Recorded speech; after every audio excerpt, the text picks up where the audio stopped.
আমি তাহিরা কিবরিয়া, স্বাগত জানাচ্ছি VOA 60 পক্ষ থেকে আমেরিকার বিশেষ কিছু খবরে। আমেরিকার মন্টানা রাজ্যে রিপাবলিকান দলের প্রার্থী গ্রেগ জিয়ানফোর্টের বিরুদ্ধে আক্রমণের অভিযোগ আনা হয়েছে। প্রত্যক্ষদর্শীরা পুলিশকে জানিয়েছে ওই প্রার্থী গার্ডিয়ান পত্রিকার সাংবাদিক বেন জেকবসের ঘাড়ে ধরে ধাক্কা দিয়েছে। কংগ্রেসের একটি আসনের জন্য ভোট গ্রহণ শেষ হবার একদিন আগে এই অভিযোগ করা হয়। বেলজিয়ামের রাজধানী ব্রাসেলসে নেটো শীর্ষ সম্মেলন শুরু হবার আগে যুক্তরাষ্ট্রের প্রেসিডেন্ট ডোনাল্ড ট্রাম্প নবনির্বাচিত ফরাসি প্রেসিডেন্ট ইমানুয়েল ম্যাক্রোর সঙ্গে মধ্যাহ্নভোজে নানা কর্মসূচি নিয়ে আলোচনা করেন। নেটোর অনেক নেতাই প্রথমবারের মতো প্রেসিডেন্ট ট্রাম্পের সঙ্গে মিলিত হচ্ছেন। সবশেষে নর্থ ক্যারোলাইনা রাজ্যের ওপর দিয়ে পরপর কয়েকটি ঝড় বয়ে গেছে।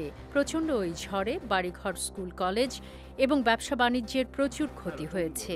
ওহাইও থেকে ফ্লোরিডা পর্যন্ত 4টি রাজ্যের ওপর দিয়ে ঝড় বয়ে যায় এবং ওই ঝড়ে কোনো প্রাণহানির খবর পাওয়া যায়নি।